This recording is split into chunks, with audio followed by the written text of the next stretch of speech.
Sejak awal kami dari Badan Penyelenggara Haji selalu wanti-wanti dengan rekrutmen petugas itu harus dipastikan mereka-mereka yang kredibel. Iya. Jangan sampai mereka-mereka yang cuma nebeng naik haji. Maskapai yang tadinya adalah Garuda dan Saudi Airlines sekarang ada Lion. Kan sempat banyak kloter-kloter itu di embarkasi itu mereka tuh wah kok kami dapat Lion gitu.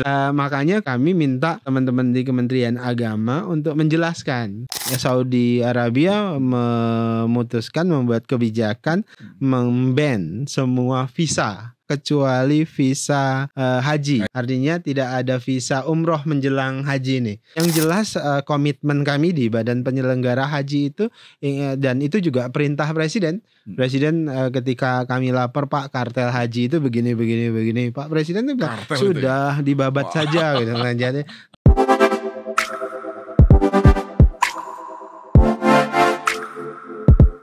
pendengar dan netizen Radio El Sinta dimanapun Anda berada, jumpa kembali dalam podcast Radio El Sinta. Setelah Idul Fitri kita berkumpul kembali dan kita mulai lagi dengan diskusi perbincangan yang sangat aktual tentunya ya. Dan tentu masyarakat juga menunggu apa sih perkembangan terbaru di nasional ya, peristiwa nasional. Nah saat ini saya sudah bersama dengan Wakil Kepala Badan Penyelenggara Haji, Dr. Dhanil Ansar Simanjuntak. Nah kami akan mengulas bagaimana sih persiapan penyelenggaraan haji yang tanggal 2 Mei nanti sudah mulai gelombang pertama keberangkatan jemaah haji Indonesia ke Madinah. Saya langsung sapa. Halo, Assalamualaikum, selamat siang Bang Dhanil. Waalaikumsalam Mas Wiryo, selamat siang. Apa kabar? Sehat baik, Bang ya? Alhamdulillah, senang bisa mampir ke El Sinta. Iya, sudah lama ditunggu. Biasanya via telepon gitu kan. Oke, Bang, terima kasih ya karena ini saya tahu persis mengikuti sosmednya Bang Dhanil. Hari ini setiap hari setiap jam beda-beda tempatnya. Nah, sekarang di El Sinta, terima kasih sudah ada di lain waktu nanti kita undang di studio yang di Jomblo ya Bang. Oke, Bang, penyelenggaraan haji tadi kita sudah speed ya. 2 Mei sudah mulai keberangkatan. Betul. Sejauh ini bagaimana monitor yang dilakukan oleh BP Haji, Bang? Ya, saya disclaimer dulu kan El Sinta juga sering mengabarkan bahwasannya 2025 ini kan kita belum bertanggung jawab dan tidak memiliki otoritas penyelenggaraan haji. Penyelenggaraan haji masih sepenuhnya oleh Kementerian Agama.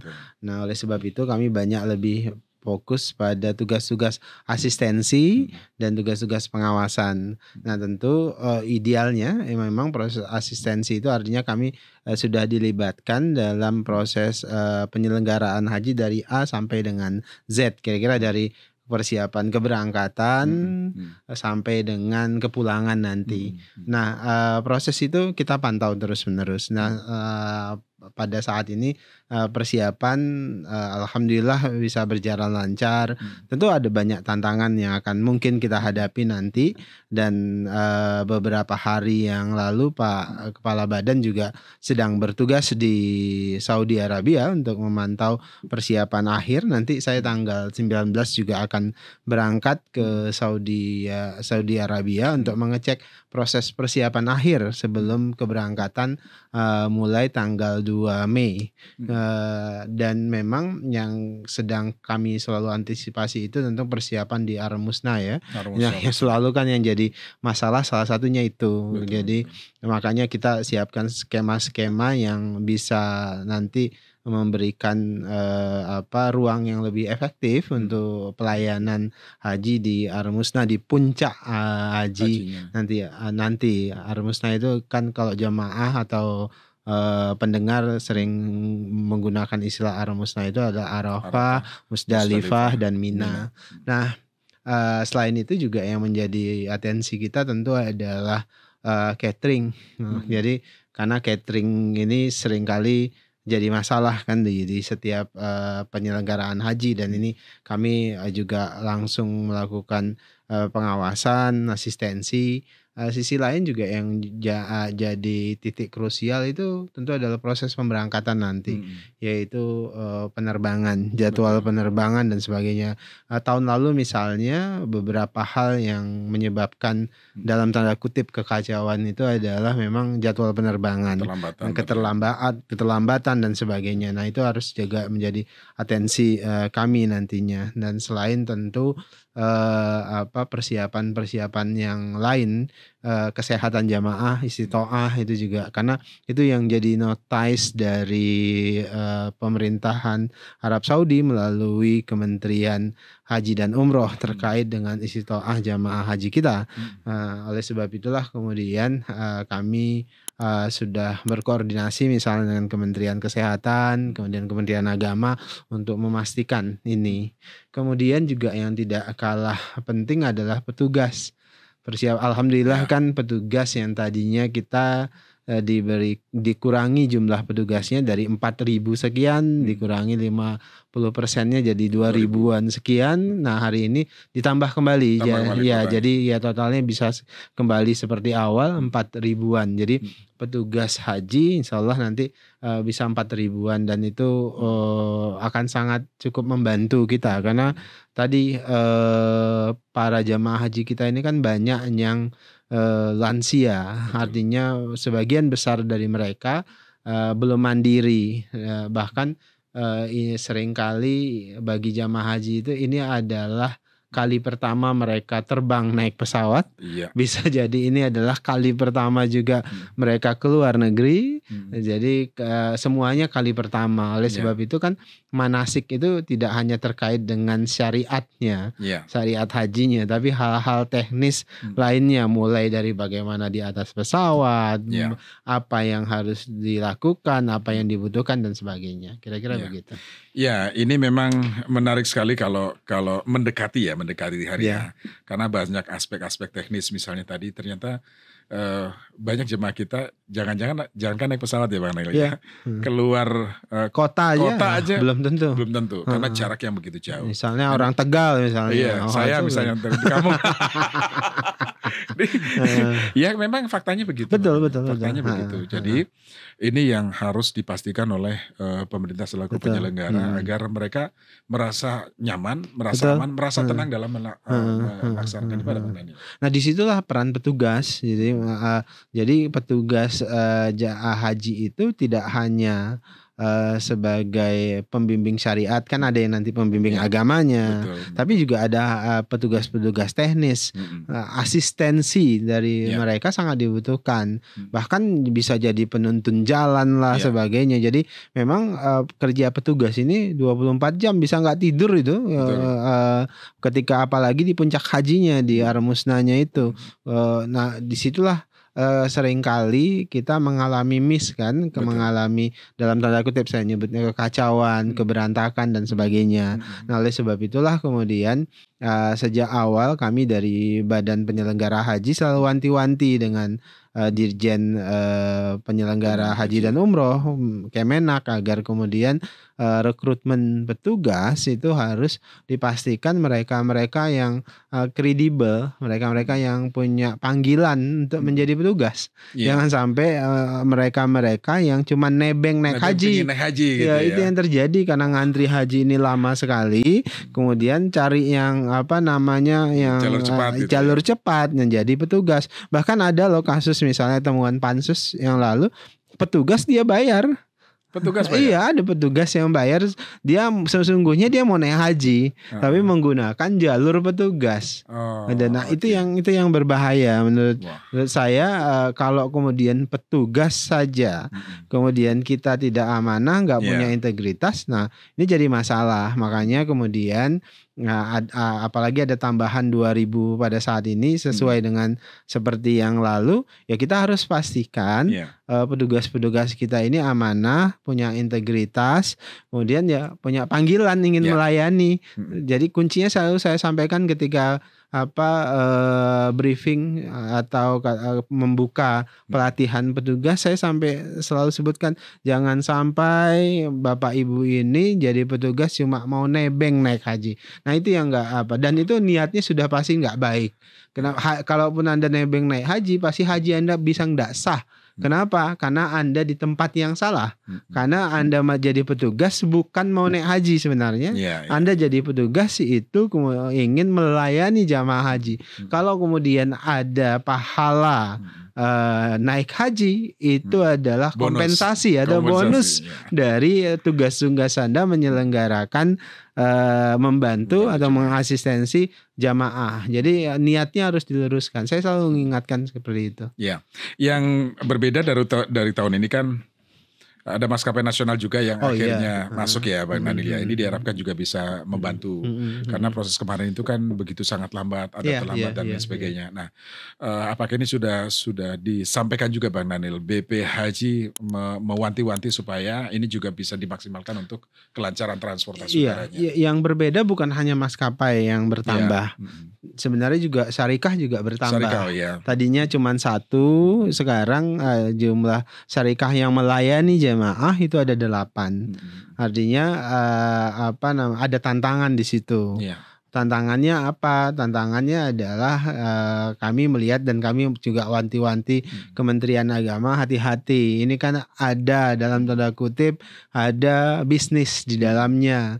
Jangan sampai kemudian ada upaya saling jegal, ada sabotase misalnya supaya syarikah ini menonjol, yang satu kemudian dinegasikan jelek misalnya. Ada sabotase segala macam kan pernah terjadi sebenarnya. Betul. Dulu sabotase terkait catering misalnya, terkait pelayanan lainnya. Nah itu yang harus diwanti-wanti. Oleh sebab itu 8 syarikah ini harus dipastikan tidak saling menggunting atau tidak saling mensabotase, dan harus itu harus saling support.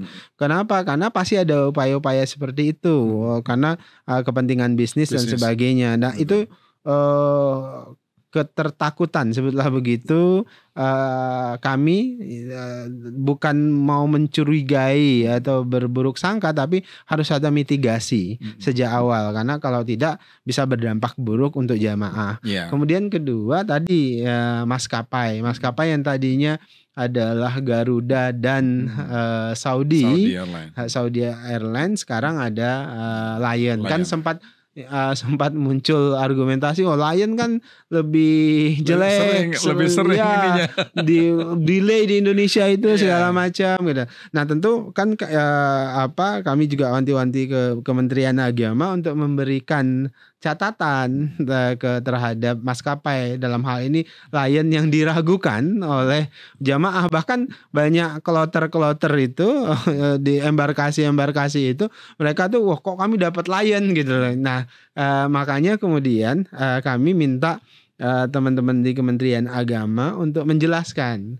Nah penjelasan yang disampaikan itu adalah semua pesawat yang diturunkan dan digunakan oleh Lion itu adalah pesawat-pesawat yang relatif lebih baru dianggapnya dari maskapai lainnya dan lebih bagus. Mereka sampaikan begitu karena memang kalau kita perhatikan seluruh penerbangan Lion yang ke luar negeri itu relatif berbeda dengan penerbangan yang di dalam negeri. Nah, oleh sebab itu kita juga wanti-wanti ini adalah dalam tanda kutip lagi saya sebutnya uji coba yang berani gitu. Nah, artinya Lion jangan sampai kemudian juga tidak dipercaya oleh publik nanti. Betul. Tahun berikutnya. Makanya bagi kami saat ini kami pantau ini 3 maskapai ini gitu. Apakah yang beres tentu akan kita gunakan, yang nggak beres ya tentu kita evaluasi gitu. Kita nggak mau menggunakan lagi. Memang baiknya tidak ada monopoli.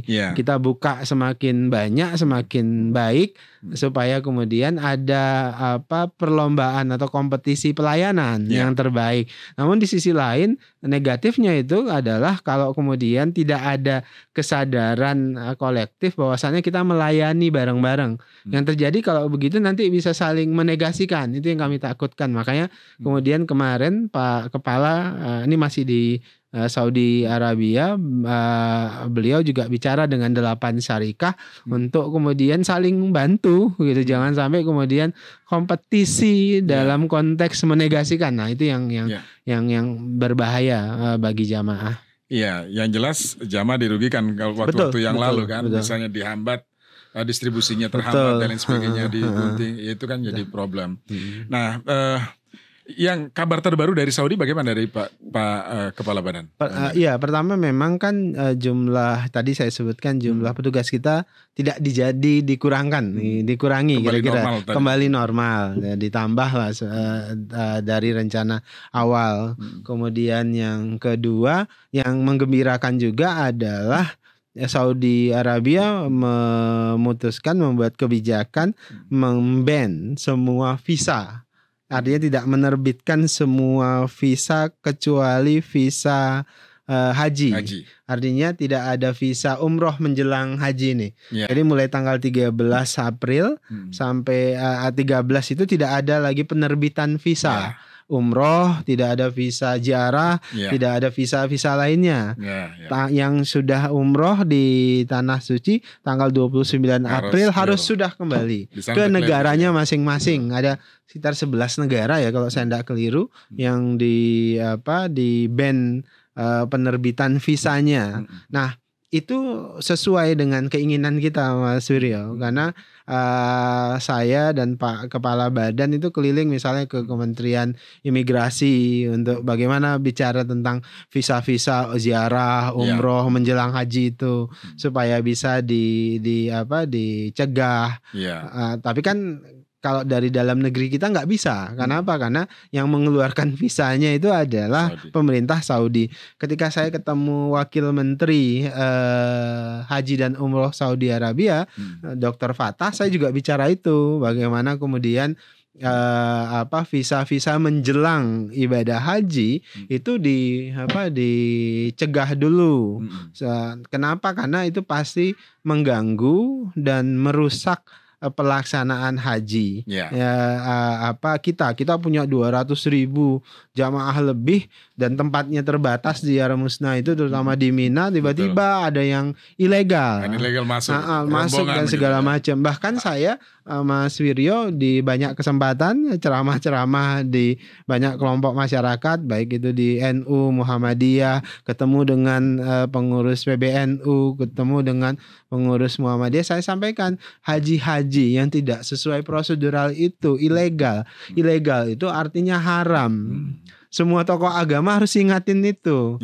Kalau mau haji harus lakukan dengan cara yang hasanah, bukan cara yang nggak benar. Jadi termasuk misalnya haji kemudian nyogok supaya dapat urutan bisa Nah, yang nyogok itu juga haram, hajinya jadi haram, apalagi yang disogok. Jadi dua-duanya haram. Jadi pun demikian dengan naik haji pakai visa umroh, artinya jadi pendatang gelap. Kemudian naik haji pakai visa ziarah, itu juga pendatang gelap. Nah, itu haram semuanya, dan para ulama harus sering sampaikan itu kepada jamaah, karena bukan yang dirugikan bukan hanya dirinya, tapi juga jamaah haji semuanya, seluruh dunia bahkan yang dirugikan. Kira-kira begitu. Oke, Bang, kita langsung sapa pendengar ya. Sudah menunggu ada Pak Akbar di Tangerang Selatan. Pak Akbar, halo, selamat siang. Selamat siang, Mas. Assalamualaikum warahmatullahi wabarakatuh. Waalaikumsalam warahmatullahi wabarakatuh. Silakan Pak Akbar. Ya, selamat siang. Selamat siang Pak Akbar. Ya, dengan Bang Daniel ya. Ya, saya mau menanyakan tentang apa perbedaan pembimbing haji daerah ya yang dinas itu dengan pembimbing haji dari KBRI Humas, baik tanggung jawab maupun tugas mereka nanti pas bertugas. Yang pertama itu, yang kedua, apakah Badan Pengelola Ibadah Haji ini baru mulai bekerja tahun depan full? Kalau sekarang kalau nggak salah masih di bawah Departemen Kemenak ya. Iya. Nah, itu aja dari saya. Terima kasih. Baik. Wassalamualaikum warahmatullahi wabarakatuh. Waalaikumsalam warahmatullahi wabarakatuh. Ya, kemudian saya sambung WhatsApp ya Bang Daniel, nanti sekaligus ditanggapi. Iya. Dari Pak Dayat, apa penyelenggaraan haji tahun depan dijamin, maksudnya sekarang ya, dijamin bebas dari korupsi, karena yang lalu-lalu ada indikasi ke sana. Kemudian persyaratan menjadi petugas haji. Dari tahun-tahun yang lalu misalnya ini soal sayuran dan lain sebagainya ya, untuk makanan jamaah itu bahan pokoknya itu dari Thailand kemudian Vietnam. Apakah sekarang ada juga berasal dari Indonesia ini dari Pak Dinar di Depok? Silakan Bang Daniel. Pertama, petugas haji daerah. Petugas haji daerah itu direkomendasikan dan ditunjuk oleh kepala daerah, gubernur dalam hal ini. Nanti bisa diusulkan juga oleh wali kota dan bupati. Namun kemudian tetap diseleksi oleh Kementerian Agama saat ini ya. Nanti siapa yang lulus, jadi misalnya yang diajukan itu yang dibutuhkan dari di kuota di DKI misalnya 90, maka mereka nanti mengajukan 180 atau 160. Nah, itu yang kemudian diseleksi, nanti yang terpilih ya 90. Jadi yang nunjuk Pak itu adalah Pak Akbar tadi, itu ada yang mengusulkan itu adalah gubernur, wali kota dan bupati. Nah, kemudian yang kedua ya mereka nanti ada pembimbing ibadah ya. Kalau pembimbing ibadah memang harus paham syariat haji gitu, paham agama dan sebagainya. Nanti ada pembimbing teknis dan sebagainya. Kemudian terkait korupsi. Ya, yang jelas komitmen kami di Badan Penyelenggara Haji itu, dan itu juga perintah Presiden. Presiden ketika kami lapor, Pak, kartel haji itu begini. Pak Presiden itu bilang sudah dibabat saja gitu. Nah, jadi artinya harus hati-hati tapi tetap harus karena begini. Lawan korupsi ini kita harus kadang-kadang harus hati-hati. Maksudnya hati-hati itu adalah karena saking kuatnya jejaringnya itu kemudian bisa justru kickback. Dan perlawanan balik itu yang tentu tidak mudah kita hadapi. Oleh sebab itulah Presiden ingin memastikan pelayanan haji itu yang jelas jangan sampai berkurang kualitasnya, jangan sampai kemudian mengorbankan kepentingan jamaah dalam jangka pendek dan jangka panjang. Jadi Pak siapa tadi yang kedua tentang praktek korupsi yang jelas kami sekarang berusaha meminimalisir Pak. Makanya di badan komitmen kami sih 2026 itu harus bebas dari praktek-praktek kartel, praktek-praktek korupsi. Oleh sebab itulah di Badan Penyelenggara Haji itu sekarang kan kami rekrut banyak penyidik KPK yang kemudian jadi direktur, jadi inspektorat, bahkan deputi pengawasan kita itu Raja OTT. Nanti tanggal 24-an saya lantik, Pak Gus Irfan dan saya lantik itu Pak Harun itu ya. Jadi Harun Ar-Rasyid. Nah, jadi teman-teman yang selama ini kami anggap concern pada pemberantasan korupsi itu kami tempatkan di BPHJ. Itu sebagai bentuk komitmen Presiden terhadap perbaikan pelayanan haji, tata kelola haji, dan ingin memastikan haji itu bukan hanya sekedar simbol ritual, tapi bisa mendorong ekosistem ekonomi haji, juga bisa mendorong peradaban dan keadaban. Oke, Bang Daniel, terima kasih perbincangan yang sangat menarik karena persiapan haji, meskipun memang secara langsung badan penyelenggara haji belum mempunyai kewenangan untuk menyelenggarakan dan lain sebagainya. Tetapi paling tidak sejak awal sudah memberikan asesmen dan lain sebagainya kepada Kementerian Agama. Kita berharap bahwa penyelenggaraan haji berjalan dengan baik. Amin.